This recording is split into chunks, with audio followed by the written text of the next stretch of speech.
Okay, so there's some beta decay as an example. That's cesium decaying into barium. One of the isotopes of cesium isn't stable, and when it decays, it can produce barium. And the reason that that happens, if you remember to the nuclear energy lesson that we did, is that the barium is going to have a higher binding energy per nucleon than the cesium is, and therefore it will give away more energy to the universe by being barium than being cesium. It's more energetically stable to be barium than cesium. And so if you go out into the world and you find a random cesium-137 atom, its time is numbered, and at some point during its lifetime, chance it plays a big part in quantum mechanics, and chance will conspire to make the cesium undergo beta decay by emitting an electron. And you'll notice, hopefully you remember as well, that the atomic number, the proton number, has gone up one from 55 to 56. And that's because inside the cesium, a neutron has turned into a proton and emitted the electron as a result.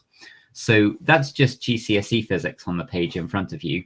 But what we're going to do is lay onto the top of that some A-level physics, which you are capable of doing. Hopefully you've got a calculator with you. There is the mass of the cesium nucleus, and the mass of the barium nucleus, and the mass of the electron, all in atomic mass units. And what I would like you to do for me, please, on your calculator now, I'll give you 3 minutes, is could you please work out how much energy is released when the cesium turns into the barium and the electron. So start off with a mass difference calculation, and then turn your atomic mass units into kilograms using the conversion factor, which you may need to look up in your textbook or on your phone.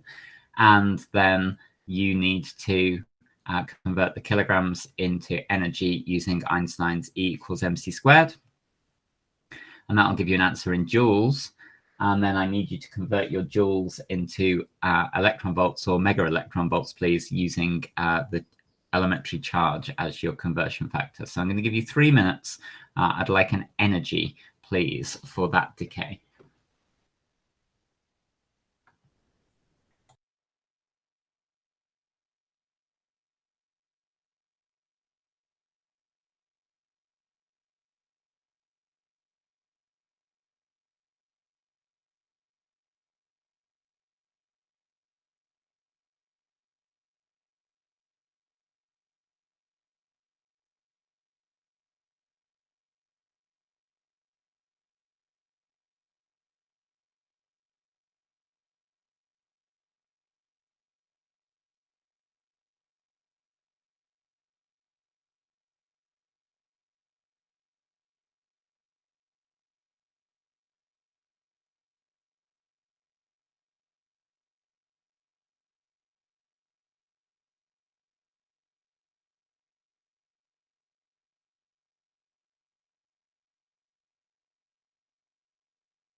Okay, I'll start the calculation on the screen. So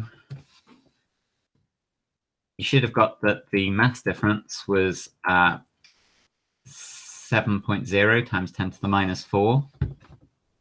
Make sure you don't lose a significant figure. Make sure that your 0 is still after the 7. So that's in atomic mass units. And then you need to remember that every atomic mass unit is 1.6605 times 10 to the minus 27 kilograms. So that allows you to turn your mass difference into kilograms. And then your formula for turning kilograms into energy is to multiply by c squared. And c is 3 times 10 to the 8. So you need to square that. And that gives you your energy in joules. And then you need to remember that every joule is 1.6 something times 10 to the minus 19. Sorry, 1.6 times 10 to the minus 19 joules is 1 electron volt. So if you divide that by 1.6 times 10 to the minus 19, you'll turn your joules into electron volts. And if you take out a factor of 10 to the 6, you'll get it in mega electron volts. So remember that what we said when we were doing the energy lesson was that anything in a few mega electron volts was an appropriate number. So that's half a mega electron volt, near enough there. So that's an appropriate answer for a nuclear energy calculation. Okay, so now that you're able to do that calculation, you know something that you didn't know when you were at GCSE, which is that alongside the emission of the electron, there is a release into the universe of some energy. And the question is now, where does the energy go? Well, energy isn't really this mysterious substance that exists in its own right. Energy will be associated with objects, and in this case, it's reasonable to assume that the barium and the electron have got the energy because we don't detect any emission of gamma rays or anything like that. So we don't think there's any electromagnetic emission. So the only place that the energy can be is with the particles. So we expect that the barium and the electron will have 0.653 mega electron volts of kinetic energy that the cesium didn't have. So if you consider that the cesium was stationary at the beginning, we expect the barium and the beta particle to be moving. And of course, we know the beta particle is moving because it's emitted, and we detect it traveling through the air outside of the cesium nucleus. Okay, so let's just do some more physics. So you know about momentum. So the cesium doesn't have any momentum. And when it decays, the barium and the electron between them must still have a net zero amount of momentum. And this is an explosion type situation. The barium is going to go one way, the electron is going to go the other way, and they'll have equal amounts of momentum, but one will be positive and one will be negative, and when it adds up, it'll sum to 0. So if we just consider the masses of the barium and the electron, if you just look back to the calculation that the numbers we just had, you consider the 136.9 compared to the 0.00055. You can see that the barium nucleus has a much larger mass than the electron does. And in particular, if we round it off a little bit, the mass difference has a factor of around about 2.5 times 10 to the 5. The barium is far more massive. So remember that momentum is mass times velocity. And if the momentum has to be the same, but the barium's mass is 2.5 times 10 to the 5 higher, you're going to have to acknowledge that its velocity is going to be 2.5 times 10 to the 5 smaller, so that the the two momenta are equal for the barium and the electron. Or putting it another way, you can remember that kinetic energy is p squared over m, or p squared over 2m. So we would expect that the kinetic energy would be 2.5 times 10 to the 5 times larger. Either way of looking at it, whether you want to think of it as velocity or kinetic energy, the electron basically has got all of it. It basically steals away with all of the 0.653 mega electron volts. The barium just gets so little velocity that basically it has very, very little kinetic energy.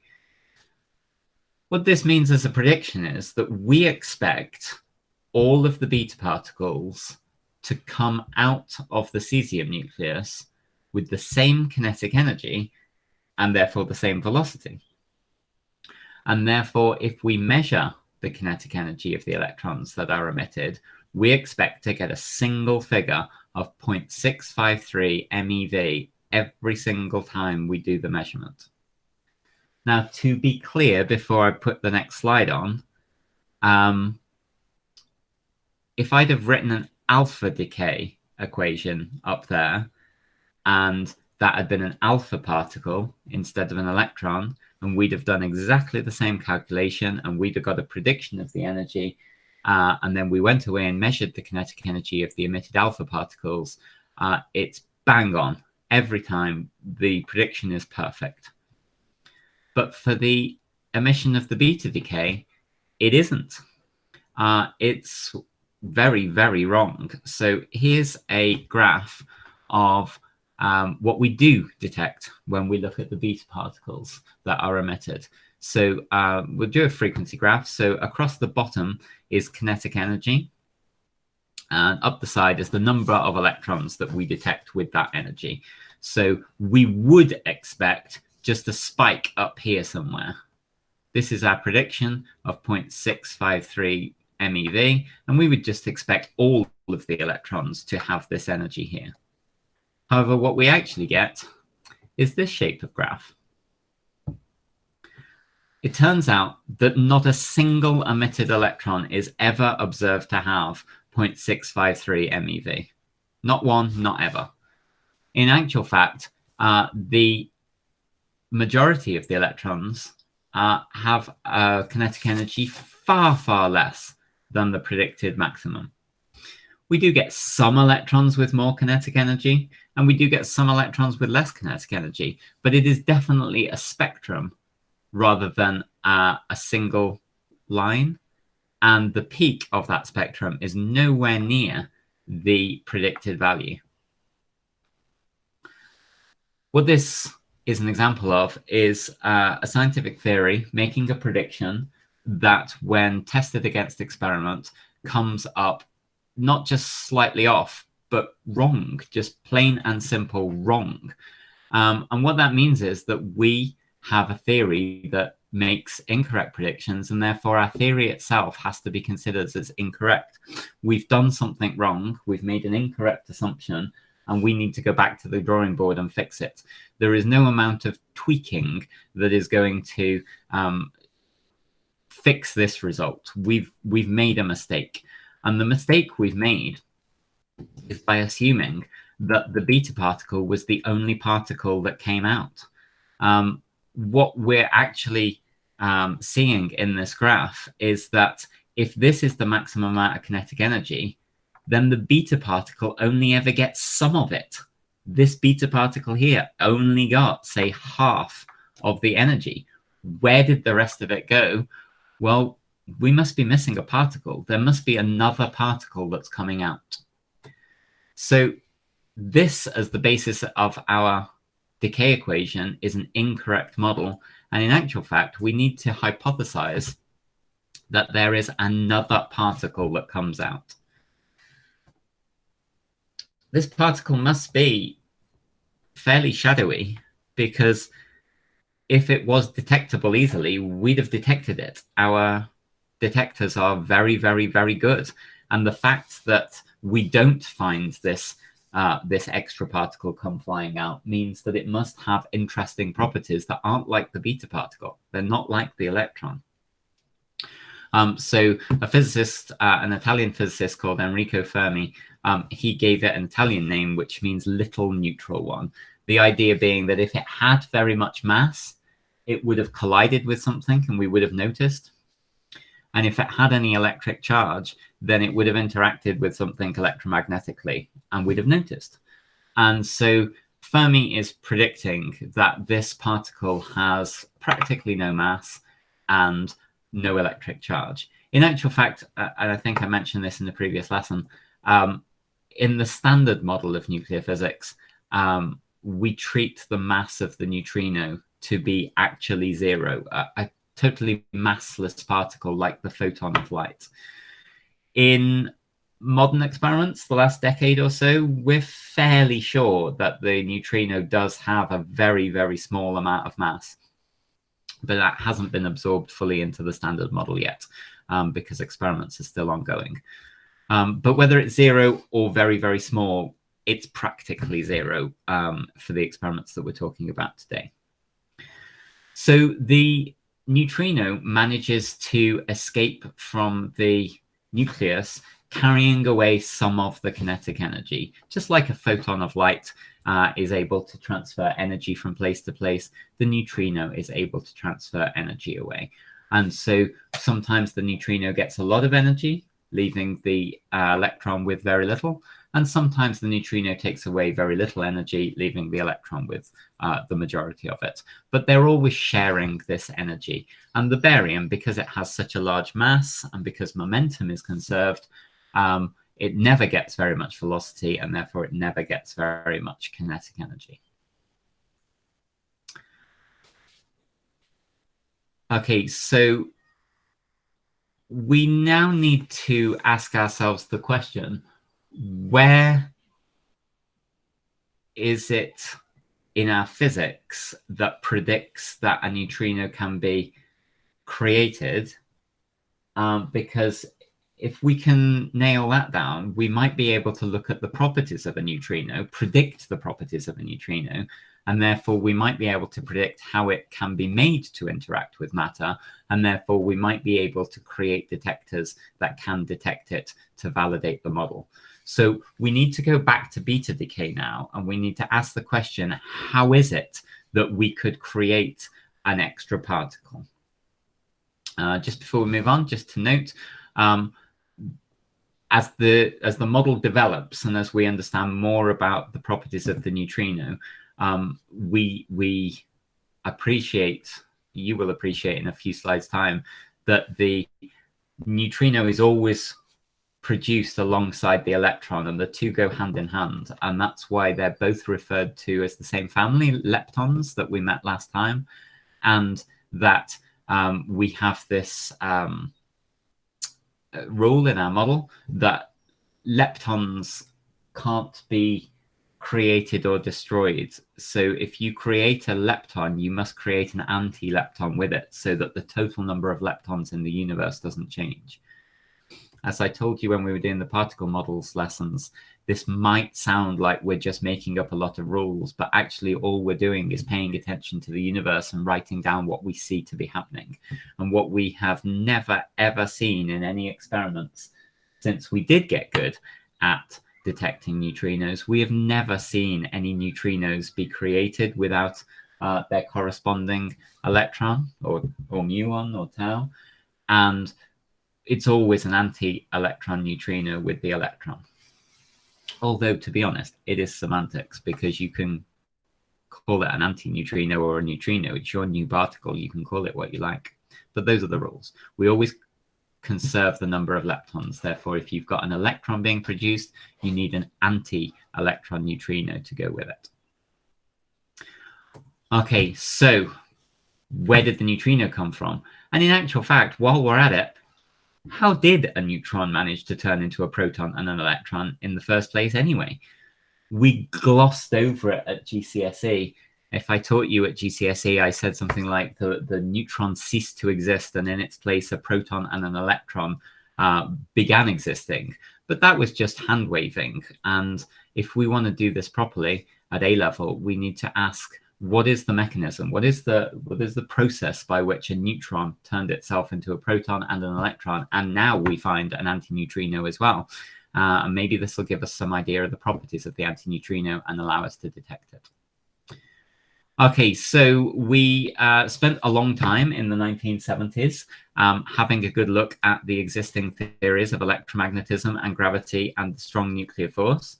And it turns out that there is no aspect of any of the three known forces that can cause a neutron to turn into a proton. There's nothing inside any of the equations, any of the principles of the models. There's just nothing there. And therefore, we have to conclude that we are discovering some brand new physics that we need to add to the standard model, or what became the standard model, to account for beta decay. So it's not often that a single isolated event, beta decay, it's not often that a single thing causes us to invent a whole new area of physics. But that's what beta decay has done for us. We have to turn our attention to a whole quarter of physics that we've been ignoring up till now. If we want to explain beta decay, how does a neutron turn into a proton, an electron, and an antineutrino? So all we can say for sure is that if this fourth force, this fourth interaction of matter particles, had been in any way strong or noticeable, we would have seen it in other situations by now. So like we said that the strong nuclear force must be very, very strong to be able to overcome the Coulomb force, what we can say about this new fourth force is that it must be very, very, very weak, because basically it doesn't appear to do anything except beta decay. Likewise, with the strong nuclear force, we said it was a strong nuclear force because if it exerted itself outside of the nucleus, we'd have noticed. Well, same thing with this weak interaction. It must be a nuclear force, otherwise we'd have noticed it. So it's up to you whether you call it the weak nuclear force in mirroring the strong nuclear force, but these days it tends to be called the weak interaction. And what it is a process that quarks undergo at a deep down fundamental level, either with themselves or with leptons. So let's have a little look at what the weak interaction is. Okay, so I'm going to show it to you diagrammatically using the tool that Feynman invented.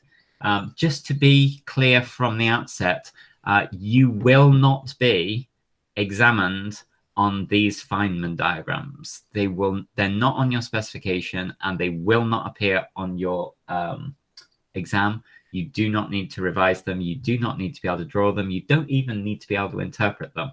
However, they are an incredibly powerful visual tool, and there is no simpler way of explaining beta decay other than by these diagrams. So I'm going to show you the diagram, but you don't need to be able to reproduce it. Okay, so in a Feynman diagram, up the page is the time axis. So at the moment, I've got the neutron down kind of now at the bottom of the page. And in the space that is above the neutron, that's the neutron's future. So over here, we'll have what's happening next to the neutron. Left and right is one dimension of nature. So I don't know, left and right, forwards and backwards, up and down. It doesn't really matter. We'll take it to be left and right because it's left and right on the page. It's just a one-dimensional time axis across the page. So let's have a little look at what happens to the neutron. So inside the neutron, the up quark and the down quark, they don't do anything at all. They just sit there. They haven't moved left and right, which means that they haven't moved in space. And all they've done is continue their existence into the future. So this was then, this is now, and the up quark has done nothing at all. It's just continued to sit there in the same place. And the down quark has done nothing at all. It's just continued to sit there in the same place. If the other down quark had continued to,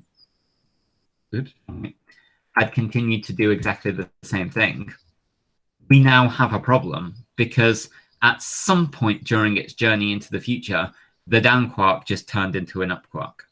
And that's where I left it with you at GCSE, with no explanation other than it just happens.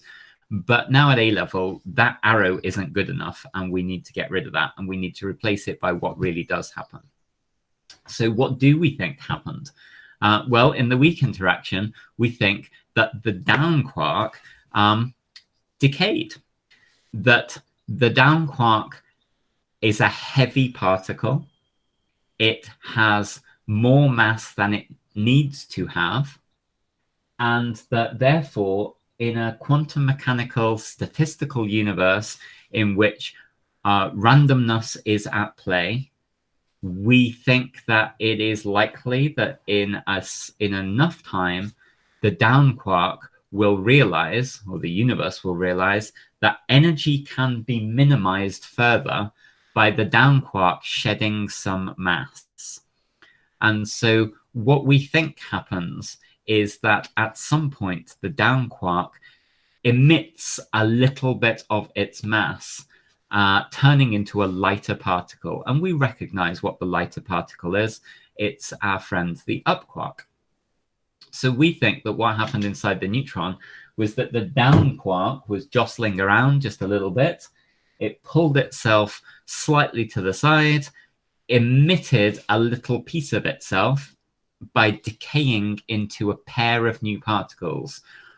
One of the particles was a quark and remained bound by the strong nuclear force to the other up and down quark. So when the down quark decayed and became an up quark, the up quark was bound and couldn't leave, and that's why the neutron became a proton. However, a little piece of matter managed to escape, and we've needed to give a name to this little piece of matter. So we gave it a really great name. Started badly by just calling it a letter of the alphabet, but then followed up with gusto with gauge boson. So it's the W gauge boson. Okay, what does that mean? Well, first of all, it's not examinable, so don't worry about it. But bosons are particles that don't have to obey conservation laws, or not all of the conservation laws. So like photons, when you turn on a light bulb and billions and billions and billions and billions and billions of photons come streaming out, that's because there is no conservation of photon law. We have to conserve energy, but we don't have to count the number of photons. There's no rule in the standard model of nuclear physics that photons must be conserved. There are rules about conservation of quarks and leptons, but not photons, and the W is in the same category as the photon. It doesn't need to be conserved. It can be created and it can be destroyed at will. Its properties can't. So any momentum or energy, or in the case of this W particle, charge, its properties must be conserved, but the particle itself doesn't have to be. And very, very, very loosely, that's what we mean by the word boson. It doesn't mean, it's not a conserved particle. It's a temporary particle. It exists fleetingly. So the down quark has decayed into a permanent up quark, which has remained bound in the nucleus, and a temporary fleeting boson that isn't going to last very long at all. The physics of the bosons is part of the standard model, but it's not part of your A-level. So if you want to know why the W doesn't exist for very long, well, take a degree in physics, and by about your third year, you'll do some particle physics that is at a high enough level that you'll get your head around that a little bit. Notice that it's a W minus, it's a charged particle, because the down quark had some charge and the up quark has some charge, but there's a difference. The down quark is 2/3 negative, the up quark is 1/3 positive. So the down quark has lost all of its 2/3 negative, and then it lost another third of negative to leave a particle that was 1/3 positive, 1/3 E. So altogether, the down quark lost an entire 1e lot of charge. And that's why it's a W minus. So the W is carrying a little bit of momentum, a little bit of energy, and a little bit of mass, and a little bit of charge. The W is not going to exist for very long, but those properties must continue to. So the W decays. Again, same principle. It's got mass and energy, and it's more stable as lighter particles. So the W is going to decay into our friends, the electron and the anti-electron neutrino. The electron carries away the mass and the negative charge, and between them, they share the kinetic energy. One more time, the W minus is not examinable on your A level. It's just that you shouldn't have an A level in physics if you've never been exposed to these ideas. But in terms of what's examinable, it's just the beginning bit and the end bit. The process in the middle is not something that you're going to need to be able to reproduce in an exam. It's just there because I think you should know it. Okay, so that's your Feynman diagram. This presentation is on Google Classroom. I suggest you play the simulation a couple of times to see the process happening, just to make sure you're happy with it. And just before we leave the diagram behind, just to be clear, the wiggly line, the red wiggly line, is a symbol that represents the W. I don't want you to take the wiggly line literally as the W snaking its way through space. That's not what's happening there. The W travels in a straight line, just like all particles. It's just that we use a symbol of a wiggly line to represent it.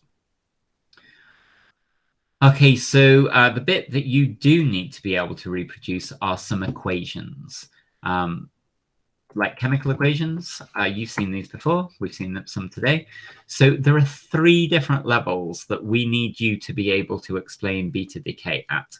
And when asked in an exam question to explain beta decay, you need to read the question very, very carefully and look at the language that the examiner is using. If the examiner is talking about nuclei and isotopes and elements and cesium and barium, then you are expected to give us a nuclear explanation of beta decay. So that's what's on your screen now. A nuclear equation starts with the nucleus of the cesium-137 decaying into a nucleus of barium-137 and showing us the electron and the anti-electron neutrino. Or the exam question might be talking about protons and neutrons, in which case we need an explanation in terms of nucleons, please. So could you please write an equation in which a neutron transforms into a proton and the electron and the anti-electron neutrino? Or the question might be talking about quarks. If the question is using the word quark and up and down, then we need a decay equation that offers an explanation in terms of the quarks. So a down quark decays into an up quark and the electron and the anti-electron neutrino. So the far right side, the electron and the anti-electron neutrino, it's always the same. It's just, are you telling me what's happening to the nuclei, the nucleons, or the individual quark? And when you are talking about the quarks, I only want to know about the quark that changed. So inside this neutron, remember, there is an up and another down that don't do anything, that just end up inside the proton. I don't want to know about those. I just want to know about the down that changed into an up. Sounds like a children's book. Okay, so that screen in front of you right now, that's the examinable part of beta decay. And you need to be able to do those equations on command if asked to do so.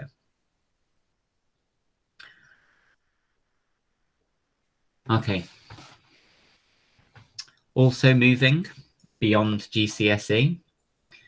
When you look at beta decay really clearly, it turns out that there are two types of beta decay because there are two types of electron.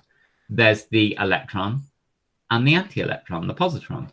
And it turns out both can be products from beta decay. And so when an electron is emitted, we need to start referring to it as beta minus decay, the minus referring to the charge on the emitted particle. So when a negative electron is emitted, we refer to it as beta minus decay. But new for A-level is the existence of beta plus decay, in which the same process occurs, but this time a positron is emitted rather than an electron, an anti-electron instead of an electron. Okay, so one for you now. You've just written down the equations from the last slide, I hope. I'll leave them on the screen for you in a second so that you can try to mirror them. This is a different example now. So carbon 10 decays into boron 10 as an example of beta plus decay. So what I would like you to do for me, please, is as a minimum, can you write down the three examinable equations for the nucleus, the nucleons, and the quarks for carbon 10 beta plus decaying into boron 10? And if you whiz through that, you could have a go at drawing a Feynman diagram for it. And in the back of your mind, you need to ask yourself, why do we teach you about beta minus at GCSE, but not beta plus? What is it that beta plus has that beta minus doesn't, that makes beta plus a surprising event? So I'm going to put the last slide on so that you can try to modify the equations of beta minus decay to produce the beta plus decay equations. But you won't be able to see this slide, which says carbon 10 turning into boron 10. Here's the previous slide. This needs to be carbon 10. And this needs to be boron 10. Carbon is element 6. Okay, so carbon 10 to boron 10. I'm going to give you 3 minutes. See if you can get the equations done at the very least.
Okay, so you should have found that a bit tricky, actually.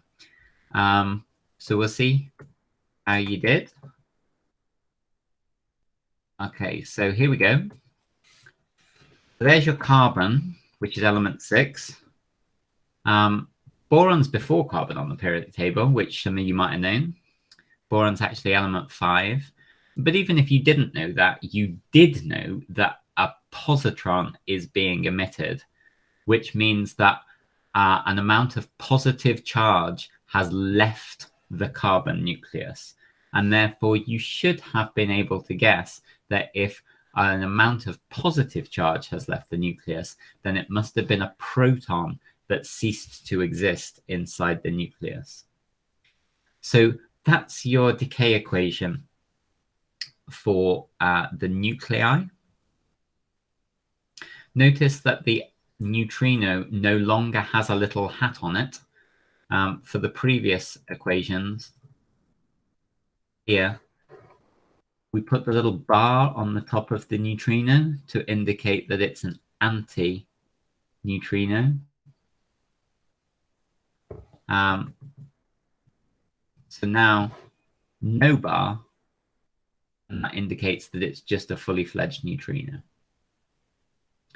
You might object to the fact that the anti-electron really ought to have a bar on top of it, but traditionally we never write a bar on top of the electron. Instead, the symbol for the positron is E+, and that stems back from the fact that Anderson discovered it before he knew what he was looking at, and therefore it got itself a name, the positron, and its own symbol. Okay, so we now need a nucleon equation, and as we've just seen, there were 6 protons, but now there are 5 protons, but the mass number hasn't changed, which means the number of nucleons hasn't changed. Therefore, we've lost a proton, so we must have gained a neutron. And so that's our nucleon equation. This time, instead of a neutron decaying into a proton, we have a proton decaying into a neutron. And again, charge is conserved. 1 lot of charge here, 1 lot of charge here. And leptons have been conserved. This is an anti-lepton. This is a lepton. So the total number of leptons in the universe is still 0. Well, maybe not the whole universe, but this equation. And then at a quark level, a proton is 2 ups and a down, and a neutron is 1 up and 2 downs. And therefore, 1 of the ups has turned into a down. And that gives us our quark equation. So very, very, very similar to the previous equations. All we've done is swap the proton and the neutron round, swap the up and the down round, and we've just changed these from leptons to anti-leptons. So the electron becomes an anti-electron, and the anti-electron neutrino becomes a full-fledged electron neutrino. Okay, you might have had a go at the Feynman diagram. So there's the proton at the bottom, 2 ups and a down. The up and the down carry on and do nothing at all, but the up decays. This time it's shed 1 positive amount of electric charge. So this time the charge carrier, the W, is carrying, excuse me, a positive amount of electric charge. And just as before, the W is an unstable particle and will decay. And when it does decay, it decays into a lepton-anti-lepton pair. Again, the Feynman diagram is not examinable. So if you didn't write that down, don't worry about it. Okay, so I left you with the question of why is it surprising? And the reason it's surprising is because I said to you that beta minus happens because the down is a heavy particle that can decay into a lighter one, which will be more stable. Well, what we have here is a light particle decaying into a heavier particle. In fact, this light quark, the up is the lightest of all 6 quarks. It has the least mass of all of them. This quark, with the least mass of all, has managed to decay into a heavier down quark and a heavier W+, which begs the question of what kind of bank got robbed in the universe's energy scale that allowed this light particle to steal some mass from somewhere to create these 2 heavier particles. So the answer to why is it surprising is because this should be impossible. This goes against our conservation laws. And then you have to factor in that the real world is a little bit more complicated than A-level physics. And it's routinely the case that nuclei might exist in excited states. Nuclear processes occur, which leaves the nucleons inside a nucleus with more energy than they're supposed to have. And what has happened here is that the up hasn't used its mass energy to do this. The up has somehow found itself maybe in possession of a lot of potential energy from the strong nuclear force, or a lot of kinetic energy from some process that's occurred within the nucleus. And the up has just got itself a little bag of energy that it has decided to invest in upgrading itself from a lighter up to a heavier down. And then it even had some left over at the end, which it gambled away on a W+ particle. So sometimes this is possible because of excited states. But if you really want to make your head bend a little bit about the difference or the chain of events between cause and effect, it turns out actually that you need to take a more holistic view of beta plus decay and ask what happened to the nucleus as a whole when we swapped a proton for a neutron. And what will have occurred if you go back to the binding energy per nucleon graph is that the daughter nucleus that has an extra neutron and 1 fewer proton, if you look the daughter nucleus up on the binding energy graph, you will discover that the daughter nucleus has a higher binding energy and therefore is more stable than the parent nucleus. And therefore, if it makes your head hurt enough, the decay occurred because the universe accepted that the outcome would have less energy at the end of the process, even though more energy was required during the process to make it occur. If you do chemistry, you'll be aware we've spoken before about enthalpy graphs where there is an initial activation energy that needs to be overcome in order to produce a net gain from an exothermic reaction. Like when you set fire to carbon, you need to put a little bit of energy in to make it react with the oxygen. But when you do so, far more energy comes out from the reaction than what you put in to get it started. The analogy here is that the up borrowed a little bit of energy from the universe and made a decay equation take place that resulted in a net gain of energy to the universe, paying back what was borrowed and then some in interest as well.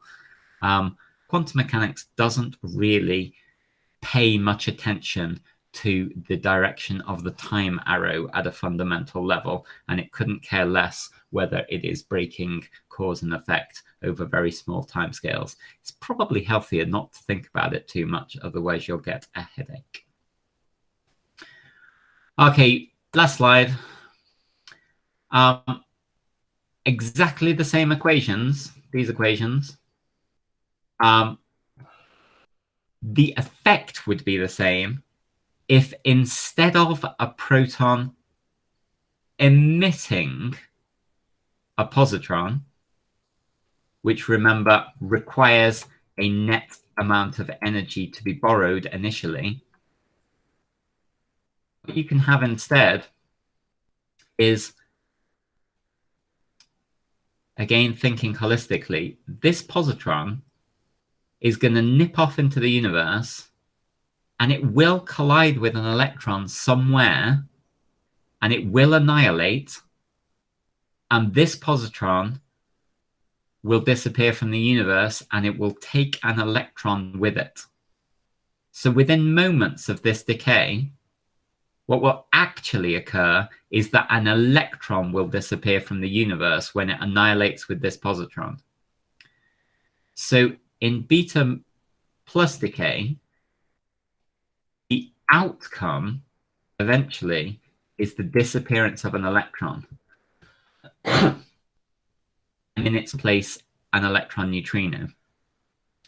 So we can actually consider a slightly more likely event, perhaps, in a very large atom that has a lot of orbital electrons.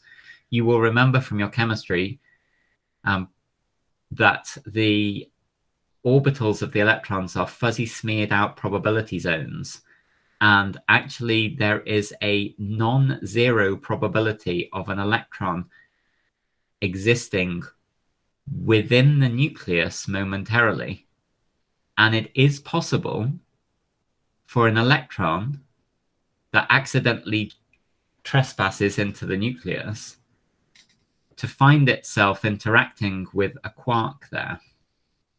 So an electron gets a little bit too close to an up quark, and as it encounters the up quark, the electron decays into a neutrino and fires a decay particle, the W, at the up quark, and the up quark absorbs it and becomes the down quark.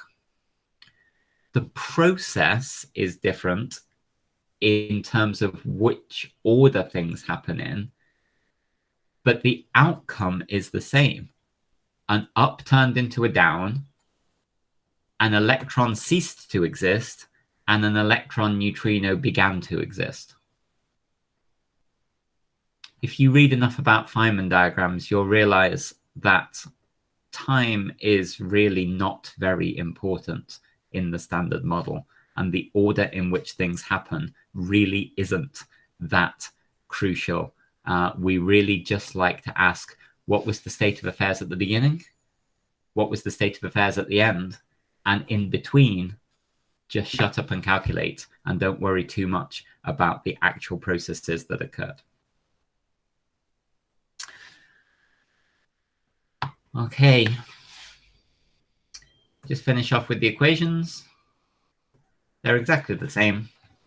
We've just moved the positron from the right-hand side and let it be an electron on the left-hand side, which demonstrates that an electron disappears from the universe during the process, because in the original equations, the positron would annihilate with an electron eventually, removing an electron from the universe. So electron capture is kind of like beta plus when you don't really care what order events happen in. I have never seen an exam question in which beta plus or electron capture are examined, which doesn't mean that it won't be.